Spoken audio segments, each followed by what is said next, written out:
जब आप मार्केट में जाते हो, कभी ऐसा हुआ है कि आप कोई चीज खरीदना चाहते हो लेकिन उसका प्राइस आपको सही नहीं लगा। आज इसका प्राइस ज्यादा है, आज मुझे नहीं खरीदना है, मैं कल आऊंगा, कल शायद इसका प्राइस कम हो जाए और जो दाम पे मैं खरीदना चाहता हूं वो दाम मेरे को मिल जाए। होता है ना। कभी कभी ऐसा भी हो सकता है कि जब आप मार्केट में जाते हो और जो दाम आपको मिल रहा है आप उसी में ही संतुष्ट हो, आपने उसी दाम पे उस चीज को खरीद भी लिया। ट्रेडिंग में भी ऐसी चीजें होती हैं। अगर आप ट्रेडिंग से रिलेटेड वीडियोस को देखोगे आपको इनके रिलेटेड वर्ड्स भी सुनने मिलेंगे। आज हम जिन चीजों के बारे में बात करने वाले हैं वो सिर्फ फॉरेक्स में नहीं, ट्रेडिंग के किसी भी प्लेटफॉर्म पे आपके लिए काम पे आ सकते हैं, including stocks. Welcome to beginners guide day 6 by traders zone. Start करते हैं आज का वीडियो।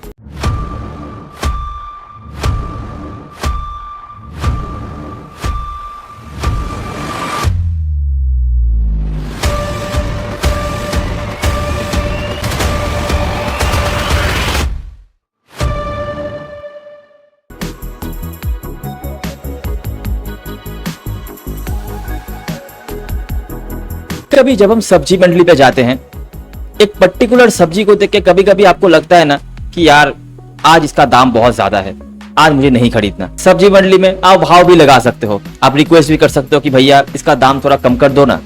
हम भाव तो नहीं लगा सकते लेकिन हम ऑर्डर जरूर प्लेस कर सकते हैं।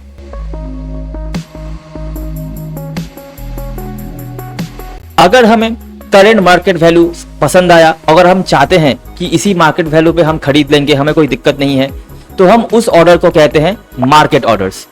अगर हमें करंट मार्केट वैल्यू पसंद नहीं आया और हम चाहते हैं कि हमारा ऑर्डर किसी मनपसंद एक वैल्यू पे एग्जीक्यूट हो, तो उस तरीके के ऑर्डर को हम कहते हैं लिमिट ऑर्डर। ये ऑर्डर्स दोनों तरीके के हो सकते हैं, बाय की तरफ से भी आप ये ऑर्डर देख सकते हो, सेल की तरफ से भी देख सकते हो। आज हम इन्हीं दोनों ऑर्डर टाइप्स के बारे में और इनसे रिलेटेड टर्मिनोलॉजीज के बारे में बात करेंगे। पहले बात करते हैं मार्केट ऑर्डर के बारे में। मार्केट ऑर्डर सिंपली वो ऑर्डर है जहां पे आप करंट मार्केट प्राइस पे ही अपना ऑर्डर एग्जीक्यूट कर रहे हो, क्योंकि आपको उस करंट मार्केट प्राइस में संतुष्टि है। फॉर एग्जांपल, यूरो यूएसडी इस करेंसी पेयर को अगर हम लेते हैं और इसका बिड प्राइस कंसीडर करते हैं 1.2140 और आस्क प्राइस कंसीडर करते हैं 1.2142। अभी तक वीडियोस के द्वारा आपको तो ये पता चल ही गया होगा कि आस्क प्राइस हमेशा बिड प्राइस से ज्यादा होता है। लास्ट वीडियोस में भी हमने इनके बारे में बात करा है, अगर आपने नहीं देखा तो इसका लिंक आई बटन पे आ रहा होगा, वहां से देख सकते हैं। अभी अगर आपने ये कहा कि मुझे मार्केट ऑर्डर यहां पे प्लेस करना है, इसका मतलब ये हुआ कि 1.2142 जो आस्क प्राइस है उसी प्राइस पे आप यहां पे ऑर्डर प्लेस कर सकते हो। लिमिट ऑर्डर आप जनरली जब सेल करने की बारी आती है आप मार्केट ऑर्डर से ज्यादा पे करते हो, और जब बाई करने की बारी आती है आप मार्केट ऑर्डर से कम पे करते हो। लिमिट ऑर्डर दो तरीके के होते हैं, एक है बाय लिमिट और दूसरा है sell limit. Buy limit order आप या तो उसी पर्टिकुलर स्पेसिफाइड प्राइस जो मार्केट में चल रहा है उस पे करते हो या उसके नीचे करते हो।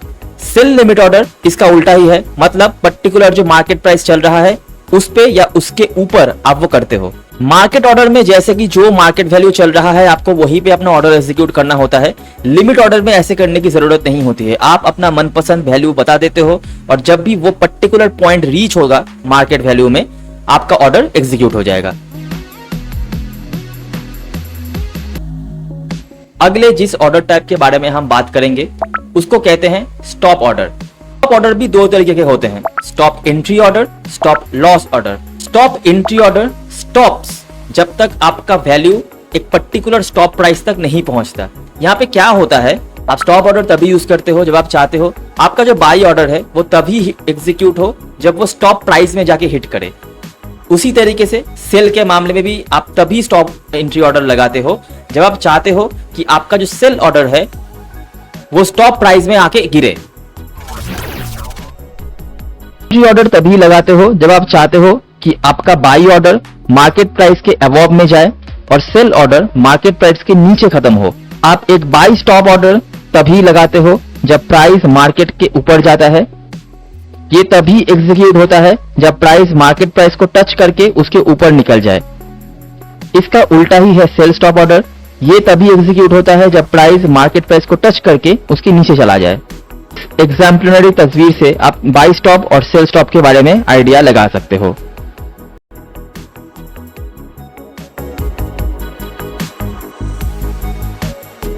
स्टॉप ऑर्डर्स का दूसरा जो टाइप होता है वो बहुत इंपॉर्टेंट होता है ट्रेडिंग में, और कोई ट्रेड एग्जीक्यूट ना ही करो तो ही बेहतर। इसको हम कहते हैं stop loss order. Stop loss हम तभी लगाते हैं जब हम चाहते नहीं है कि मार्केट इस ऐसे पॉइंट पे चला जाए जहां पे हमारा लॉस बहुत ज्यादा हो जाए। आप नाम से भी समझ सकते हैं, स्टॉप लॉस मतलब लॉस को स्टॉप करने का एक तरीका। जब आप लॉन्ग पोजीशन पे रहते हो तब आप सेल का स्टॉप ऑर्डर लगाते हो, जब आप शॉर्ट पोजीशन पे रहते हो तब आप बाई का स्टॉप ऑर्डर लगाते हो। ये लॉन्ग शॉर्ट क्या होता है इसके बारे में भी हम पहले बात कर चुके हैं, होपफुली आपने देखा होगा वो वीडियो। नहीं देखा है तो आई बटन पर लिंक आ रहा होगा, वहां से देख सकते हैं। फॉर एग्जाम्पल, अगर आपने यूरो यूएसडी 1.2230 के रेट पे खरीदा और अगर आप यहां पे अपना लॉस लिमिट रखना चाहते हो तो आप एक स्टॉप ऑर्डर प्लेस कर सकते हो 1.2200 पे। मतलब अगर आपने बाई का ऑर्डर प्लेस किया और प्राइस आपके प्रेडिक्शन के अगेंस्ट भी गया तब भी 1.2230 से 1.2200 तक पहुंचने से ही आपका ऑर्डर क्लोज हो जाएगा और आपका लॉस उससे ज्यादा नहीं होगा। हमेशा याद रखना, स्टॉप लॉस ऑर्डर तब तक इफेक्ट पे रहता है जब तक प्राइस आपके स्टॉप लॉस पॉइंट तक हिट नहीं करता या फिर आप खुद से स्टॉप लॉस कैंसिल नहीं करते।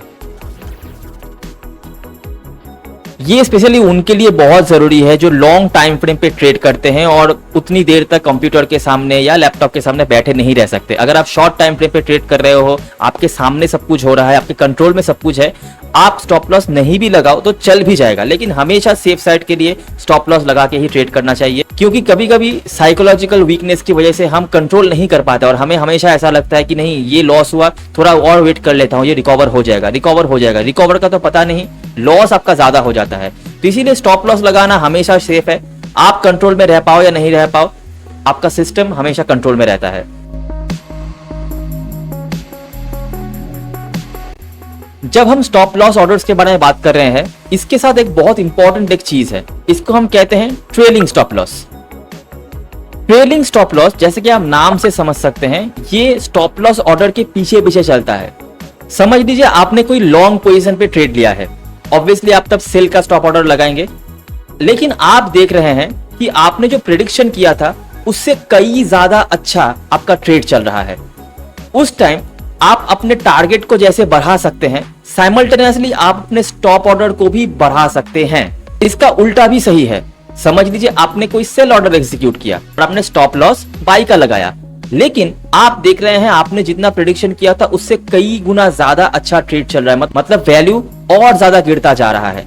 उस वक्त आपने इनिशियली जो टारगेट रखा था उससे काफी नीचे और टारगेट रख सकते हैं और उसी तरीके से अपने स्टॉप ऑर्डर को भी कंटिन्यूअसली चेंज करते रह सकते हैं।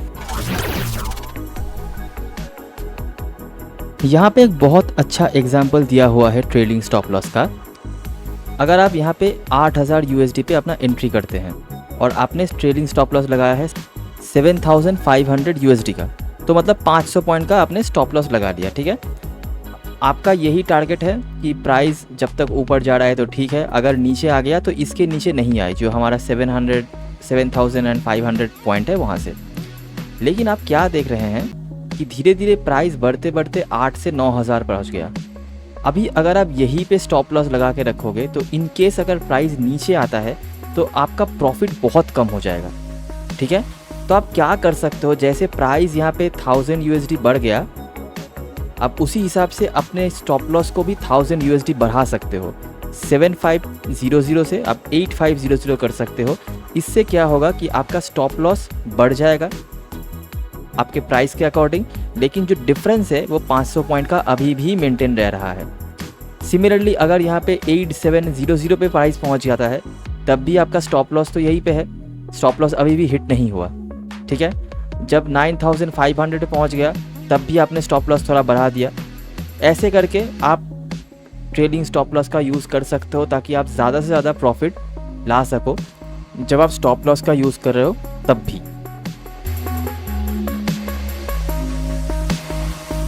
अभी तक आपने ये तो समझ लिया कि लिमिट ऑर्डर और स्टॉप ऑर्डर दोनों में ही हम अपना प्राइस जो है स्पेसिफाई कर लेते हैं, लेकिन इनमें ऑब्वियसली कुछ डिफरेंस भी है जो नए ट्रेडर्स इस चीज को समझ नहीं पाते हैं। ये जो डिफरेंस है ये बेसिकली जो पर्पस है हमारे स्पेसिफाई किए गए प्राइस का उसके ऊपर है। मेजर जो डिफरेंस है दोनों में, लिमिट ऑर्डर हम हमारे फेवरेबल प्राइस पे लगाते हैं और स्टॉप ऑर्डर फेवरेबल प्राइस पे नहीं होता है। अगर आप एक यूरो यूएसडी करेंसी पेयर को ट्रेड कर रहे हो एट 1.1000, आप अगर बाई ऑर्डर प्लेस करना चाहते हो लिमिट पे तो हमेशा इसके नीचे लगाओगे, लेकिन स्टॉप ऑर्डर में आप ऐसा नहीं करते। स्टॉप ऑर्डर में अगर आपको यही सेम करेंसी पेयर बाई करना है तो आप अपना स्टॉप एंट्री ऑर्डर लगाओगे 1.1010 पे। मतलब लिमिट ऑर्डर पे हम बाई नीचे और सेल ऊपर करते हैं, स्टॉप ऑर्डर पे हम बाई ऊपर और सेल नीचे करते हैं। अभी सवाल है कि ऐसा क्यों? उसका रीजन ये है, लिमिट ऑर्डर एक पर्टिकुलर प्राइस की तो गारंटी देती है लेकिन कोई मोमेंटम का गारंटी नहीं देता है। स्टॉप ऑर्डर अगर हिट हो जाता है तो हमें पता चलता है कि प्राइस का मोमेंटम कहां जाता है और हम लॉन्ग टर्म के लिए वहां पे प्लान कर सकते हैं जो हम लिमिट ऑर्डर में कर नहीं सकते। यहाँ पे एक जीबीपी यूएसडी का एग्जांपल मैं दिखा रहा हूं आपको। अगर आप चार्ट पे देखोगे, ये ट्रेडिंग व्यू है, आप कहीं भी ऐप पे देखोगे आपको इस तरीके से दिख जाएगा। जब आप लिमिट ऑर्डर पे देखते हो तो आपको प्राइस भी अपना सिलेक्ट करना होता है, चाहे आप सेल करना चाहो या बाई करना चाहो, ठीक है। आपको यूनिट भी देना होता है। यहाँ पे स्टॉप लॉस और टेक प्रॉफिट मतलब आपका जो टारगेट है आप उसी की बात कर रहे हैं। अगर आप मार्केट ऑर्डर पे आते हो तो सिर्फ यूनिट देने से ही आपका काम बन जाता है। स्टॉप लॉस और टेक प्रॉफिट मतलब टारगेट का यहाँ पे कॉन्सेप्ट वो भी है। स्टॉप ऑर्डर भी आपको यहाँ पे एग्जांपल देखने मिल जाता है। यहाँ पे आपको प्राइस पर्टिकुलर करके बोलना होता है, लिमिट ऑर्डर की तरह, जो मैंने अभी आपको समझाया कि दोनों ही क्षेत्रों में हमें हमारा प्राइस बोलना होता है। करना क्या चाहते हो अपने प्राइसेस से उसके ऊपर डिपेंड करता है कि आप कौन सा टारगेट हिट करोगे। अगर आप मोमेंटम पकड़ना चाहते हो आप स्टॉप ऑर्डर्स प्लेस करोगे। अगर आप एक पर्टिकुलर पॉइंट से स्टार्ट करना चाहते हो तो आप लिमिट ऑर्डर प्लेस करोगे। लिमिट ऑर्डर में लेकिन क्या होता है कि हो सकता है कि वो प्राइस पे कभी आए ही ना, ठीक है। मैं आपको एग्जांपल दिखाता हूं, समझ लो। यहाँ पे ये जो हम चार्ट देख रहे हैं 1.34787, ठीक है। ये अभी यहाँ पे समझ लो ये हाई पॉइंट है। आपने बोला कि जब ये यहाँ पे आएगा 1.34650 इस पॉइंट पे आएगा तब मुझे मेरा बाई ऑर्डर एग्जीक्यूट करना है, और आपने लिमिट ऐसा ही लगाया यहाँ पे, ये वाले पे लिमिट पे आपने अपना प्राइस जो है ऐसा लगाया। अभी जरूरी नहीं है कि वो यहाँ पे कभी आए, नहीं भी आ सकता है। लेकिन जब आप स्टॉप लगाते हो तब आप ऊपर लगाते हो। क्यों लगाते हो? ताकि आपको समझ में आए कि मोमेंटम किस तरफ है, ठीक है। तो यही बेसिक डिफरेंस है लिमिट ऑर्डर और स्टॉप ऑर्डर में। मार्केट का तो सिंपल ही है, ये आपको सिर्फ यूनिट देना होता है। ये वैसे हर ट्रेड में सिमिलर होता है, ठीक है। मैं यहाँ पे फॉरेक्स का एग्जांपल दिखा रहा हूँ। आप ट्रेडिंग अगर स्टॉक में करना चाहते हो या क्रिप्टो में करना चाहते हो वहां पे भी आपको सिमिलर ही चीजें देखने मिलेंगी। आज की पूरे नॉलेज को अगर मैं संक्षिप्त तरीके से बोलूं, मार्केट ऑर्डर आप पर्टिकुलर मार्केट प्राइस पे लगाते हो। लिमिट और स्टॉप ऑर्डर्स आप अपने हिसाब से प्लेस करते हो। लिमिट ऑर्डर जब आप बाई करना चाहते हो आप कम प्राइस पे खरीदते हो, सेल करना चाहते हो ज्यादा प्राइस पे बेचते हो। स्टॉप ऑर्डर आप ज्यादा प्राइस पे खरीदते हो, कम प्राइस पे बेचते हो। लिमिट ऑर्डर का टारगेट होता है आपने पर्टिकुलर प्राइस पे, फेवरेबल प्राइस पे आप कह सकते हो इसको, वहां से स्टार्ट करना या खत्म करना। और स्टॉप ऑर्डर का टारगेट होता है मोमेंटम पकड़ना। स्टॉप लॉस ऑर्डर हम तभी लगाते हैं जब हम लॉन्ग टर्म के लिए ट्रेड करते हैं या हम सामने बैठे नहीं रह सकते अपने स्क्रीन के। टारगेट है ताकि हमारा लॉस ज्यादा ना हो। ये सारी चीजें आपको स्टॉक में भी बहुत काम पे आने वाली है। अगर आप स्टॉक में भी इंटरेस्टेड हो या अगर आप करते भी हो तो आपने ऑब्वियसली इन टर्म्स के बारे में सुना होगा और आज आपने इन चीजों के बारे में डिटेल में जान भी लिया। तो एक और वीडियो जहां पे बहुत सारे इंपॉर्टेंट टॉपिक्स के बारे में हमने बात किया। थ्रू आउट द इंटरनेट बहुत सारी चीजें आपको देखने मिलेंगी, बहुत लोग इसके बारे में बात भी करते हैं। मैंने अपनी तरीके से कोशिश किया हिंदी में पूरी तरीके से समझाने की। अगर आप इंग्लिश में उतने स्ट्रांग नहीं हो और आप हिंदी में कंटेंट चाहते थे तो हियर वी आर, आपके लिए बहुत आसान लैंग्वेज में यहाँ पे समझाई गई है। होपफुली आपको ये वीडियो और ये सीरीज पसंद आ रहा है। अगर पसंद आ रहा है तो अपने ओपिनियन बताना मत भूलिएगा कमेंट बॉक्स में। बिगिनर्स गाइड के वीडियोस में अब ज्यादा दिन बाकी नहीं है, इसके बाद एक दो और वीडियोस आएंगे, उसके बाद हम चले जाएंगे टेक्निकल्स पे। बिगिनर्स गाइड बनाने का रीजन यही है कि जब हम टेक्निकल्स पे जाएंगे तो ये चीजें जो टर्म्स हम यूज करेंगे वो समझने में आपको दिक्कत नहीं हो। मैं आपको ये सजेस्ट करूंगा कि टेक्निकल स्टार्ट होने से पहले बिगिनर्स गाइड को थॉरोली फॉलो करो और हो सके तो सारे वीडियोस को देखो। तब तक के लिए you guys stay healthy, be happy and I will meet you in the next one.